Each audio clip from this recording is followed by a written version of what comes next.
Thank you, Dr. Johnnetta Cole, for joining me with this in this conversation about our dear friend Tina McElroy Ansa, as we dedicate her family's home called The Place in her memory and also the memory of her other family members. I know you knew and loved Tina so much, so I'm just so happy to have this brief conversation about your relationship. Tina followed her sister Faye to Spelman. Faye was a senior when Tina and I were freshmen. Tina majored in English, no surprise because she's a writer, was a writer, and she received an honorary degree from Spelman in 2011. That year with Debbie Allen, Felicia Rashad, and Michelle Obama. So Spelman ran deeply through Tina's blood. She was writer in residence at Spelman in 1990 during your administration as president of Spelman College. So my first question is, tell me about the first time you met Tina. How was that? Where was that? And what was it like for students to have this wonderful writer on campus? First, I want to say just an enormous thank you, Sister Wanda, for this opportunity. You and I both knew and loved and always will love, respect, admire the legendary Tina McElroy Ansa. You never just met Tina. All right? I mean, met doesn't capture it. You just instantly, if you had any soul at all, wanted to embrace her, learn from her, and yes, be her sister friend. It was a great privilege for me during my presidency to bring Tina to Spelman as a writer in residence. By then, she was already so well known. Oh, come on, let's be clear. Tina was famous. She was. She was famous. Yes. And yet she had this ability to be constantly two things that seem to be contradictory but are not. Famous and yet so approachable. She was simultaneously, I would say, sweet.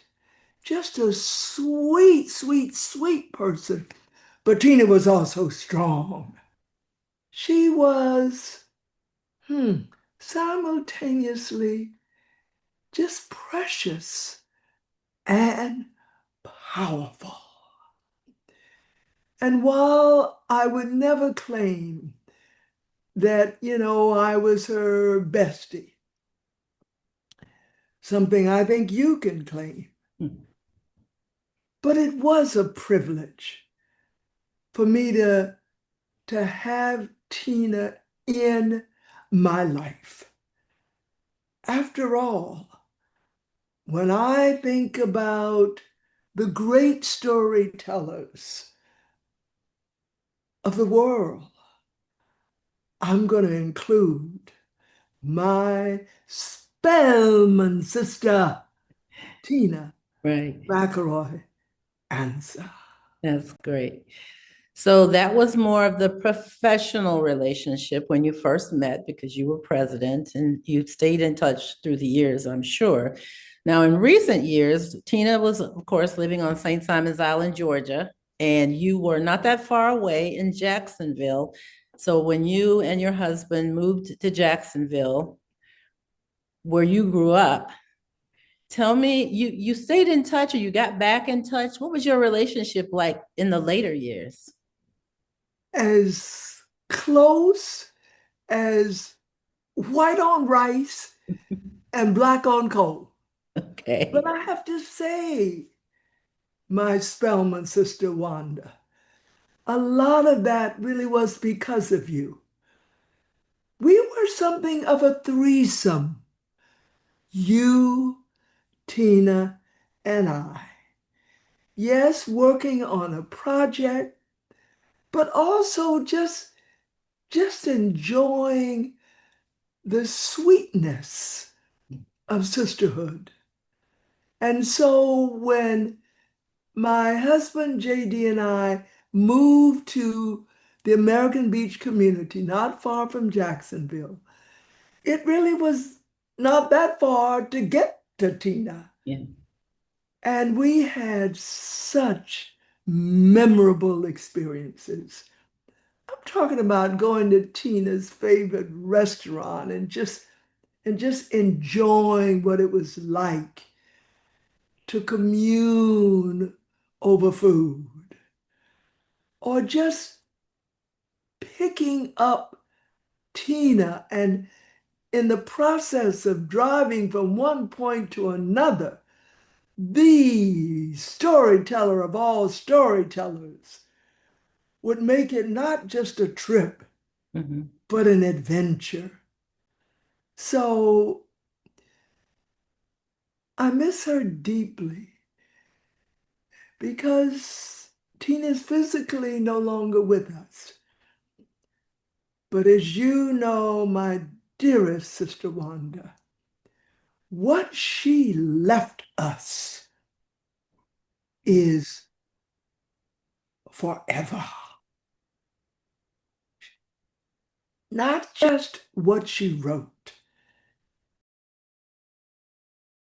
And I don't even know how to begin to capture the importance of what she wrote. After all, how many people can say, well, the forever sister Michelle Obama made reference to my work in her commencement address? Absolutely. But Tina's writings continue through her mentorship, Mhm. through her founding of a writer's workshop, through her relationship with any and everyone that she met. And so, you know, of course we miss her, but we're so grateful for all that she left us. So as I mentioned, we're dedicating the house, the place, and you have not been to the place, but you've seen pictures. I made sure you got to see some pictures. So if you had to give advice to those who are preserving the house, which is Tina's family and her friends, other writers, her good little schoolgirls whom she Oh, loved yeah. so dearly, how would you challenge us to use this wonderful space over the coming years? Well, first, dearest Sister Wanda, I'm so sorry that I will not be present. And you know that I can't be physically there. But among the blessings that we as human beings have is that we can not be present physically, but our spirits can be where we wish them to be. And the spirit, Tina's writing about spirits was very important, very much a part of her life, her writing. Yeah. Absolutely. So when you all do gather at the place, my spirit is going to be there. What do I hope and wish for? For this wonderful physical structure, that it will be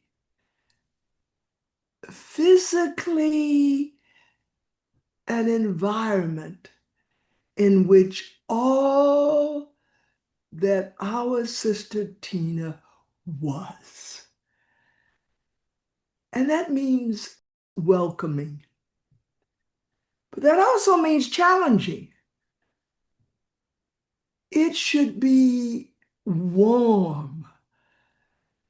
I think, and I'm not going to be there, and I'm not going to participate in all of this. But listen, remember, Tina was an avid gardener and birder.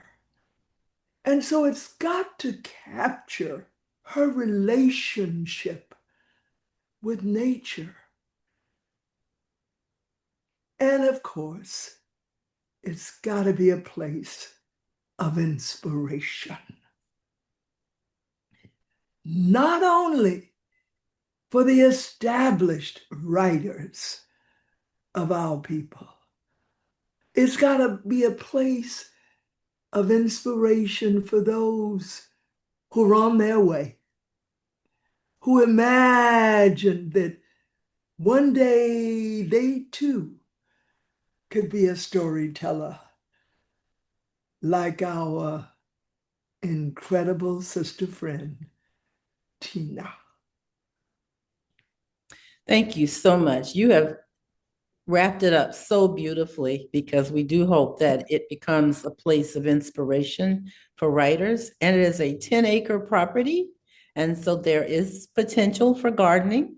So thank you for inspiring me and inspiring us as we move forward to make sure that this house reflects Tina's spirit and legacy.